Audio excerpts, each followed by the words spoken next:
Hello guys, welcome back to my new blog. আজকে বুদ্ধ পূর্ণিমা।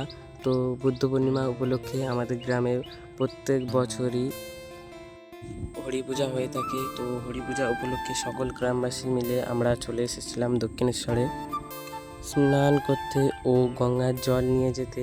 আমরা এসেছিলাম দক্ষিণেশ্বরে।